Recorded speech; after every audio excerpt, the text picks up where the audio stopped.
welcome back to Series 5 in our ongoing quest to play over changes. Now, so far we've looked at the possibility of playing our G minor with an F scale, which covers this initial riff, chord riff if you will. Okay, we then get a change to C minor. So we've practiced playing that with a B flat scale. So now we come to the point where we combine the two. Again, it's very, very important to keep your thinking as clear as possible. So the first thing really that's important to do here is to define the difference between those two scales. Now, the F has an E in it. Okay, we're just going to concentrate on that one note for a moment. Okay, the B flat has an E flat in it. Okay, so I'm going to play a 2-note solo here, just using 2 notes.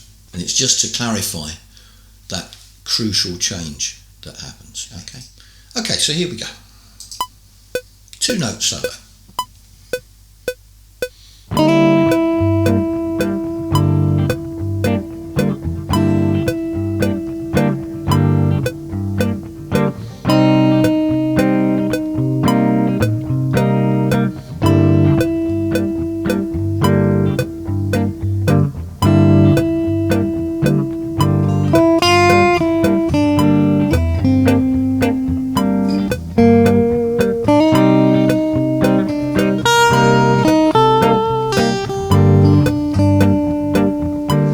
I stuck to 2 notes for a bit, then I went mad and used 3 and maybe 4. But okay, you can hear very clearly what happens there when we get that chord change happening. So this time what I'm going to do is just take a couple more notes there, and again we're really just concentrating on thinking about the E going to the E flat.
Okay, so you can hear that's a really colourful way to play over that chord sequence, and it gives us that lovely idea, that big change there.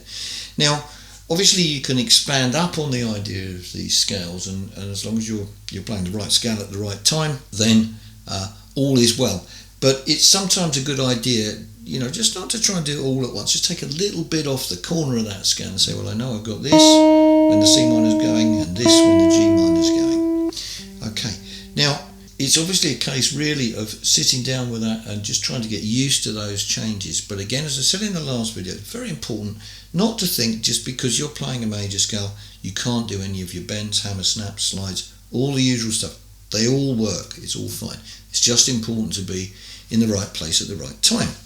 So we now have a change to grapple with. We've gone from arguably a situation where we're wondering what to do for 24 bars to a situation where we really have to be thinking about what we're doing. And the very last thing we're going to do is to get bored. So very important, be creative. But I think also, and this is worth mentioning, much is made of playing loads of semi-quavers and semi-demi-quavers and so forth, or 32nd notes and 64th notes. And, that's great, but I just think it's nice if you can play stuff in between, some of that stuff. It's nice to play something which sticks in someone's mind. They can hear a melody there and they can go, oh, that's what a nice tune that is. Okay, it's an old-fashioned idea, but it's not a bad one. Anyway, so look, that's about it for this particular section of this series. The next thing we come to is actually quite interesting because we have a change of couple of chords there which are more in the camp of stuff that we've looked at before. In other words, more thinking about chord shapes than scales per se. But it does just go to show really that to have a command of all of these things really does open so many doors musically, and so not to have a control of them does the opposite, unfortunately. So anyway, enough about all that. So thanks very much for watching, and if you could press the subscribe button, that'd be great. So I'll say bye for now.